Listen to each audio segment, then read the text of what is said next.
thank you for your political courage, and I understand and accept and agree with the two major premises. Government's too big, needs to be brought down and kept at this limit, and the tax code is a mess.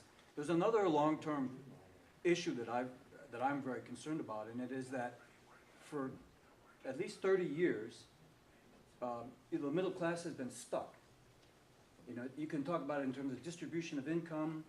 You can talk about it in terms of, you know, the median household. Sure. It's still $44,000. Another way to look at it is the economy has grown. The share of labor hasn't grown as much as the share of capital. Wages haven't grown as much as productivity. And that's a concern over the long term, also for our children. What can we do about that besides raising taxes on more wealthy people and taking that money and just giving it dollar for dollar to less wealthy people? Yeah. Do you have a view or a vision? Yeah, I do. I think about this all the time. I do have a view about this. We have a 20th century government in the 21st century, and it's not tooled for the 21st century. And so what is it that we can do to make our country more dynamic, more prosperous? I guess I'd say this. What are the policies we can put in place to make it easier for upward mobility in America? I would argue one of the best defining characteristics of America is upward mobility and equal opportunity. And so I see the role of the government as protecting our natural rights, you know, so we can have freedom and rights, and we can exercise them freely as long as we don't infringe on another person's right to do the same.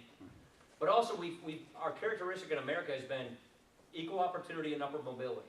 And so there's two different philosophies at play here. I think these budgets argue this. And that is the role to promote equal opportunity or equal outcomes? You know, do we want to equalize the results of people's lives by redistributing and managing and micromanaging? You have to have a much bigger government, spending a lot more money to do that. Or do we want to help people find equal opportunity so they can move up the ladder? That's, to me, what we're all about. And so how do you do that in this kind of a world and economy? For instance, our safety net repairs, we say, you know, food stamps have grown fourfold. States are encouraged just to keep people on them and not to move people into lives of sufficiency. We have a welfare system. When welfare reform was reformed in 1996, it reformed one of the 77 federal welfare programs. The other ones have gone unreformed.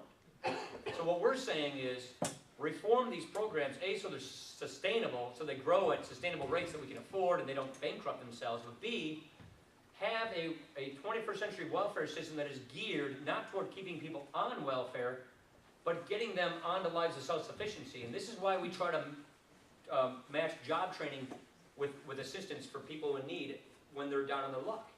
And so what we're doing here, I'm just giving you a window into how we look at these things. They got 49 different job training programs from the federal government spread across 9 different government agencies. We don't measure if they work well. We don't measure if people are actually getting into careers. No metrics. So we're saying consolidate these things into career scholarships where people can get a scholarship and go to education. Go to Gateway Tech, go to Parkside, go to Whitewater, wherever, and get into a career, get into an education and a career that's promising so you can pull yourself up and have social upward mobility. Have a tax system that isn't designed to pick winners and losers in the marketplace, that is designed just to raise revenue efficiently for the government and take barriers away from people who want to strike it out on their own, who want to start businesses, who want to take risks, who want to have a culture of entrepreneurship. And so we're basically saying retool the safety net to get people ready and primed in the 21st century, because in the 21st century economy, it's not like the 20th century. You're going to have different jobs, different careers in your lifetime. You don't have the same job and career for your entire life like we did in the last century. You're going to change. So we've got to have our welfare programs adapt toward that 21st century. And at the same time, you want to have a vibrant economy so that there are more opportunities out there for people to take advantage of.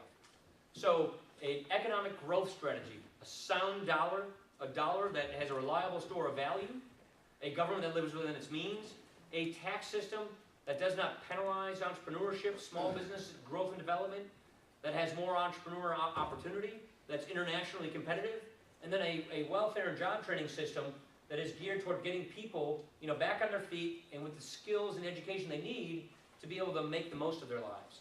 Either we reform the safety net to get people back on their feet, to be upwardly mobile, or we turn it into a hammock that lulls people into lives of complacency and dependency, which ends up draining them of their incentive and the will to make the most of their lives. So are we fighting for equal opportunity and social upward mobility, or are we fighting for a welfare state which ends up producing more dependency? And my concern is, not unlike Europe, we're getting to a nation of more takers than makers, more people living off of government than paying into it, therefore becoming more dependent upon a large government to continue dependency, and that is unsustainable.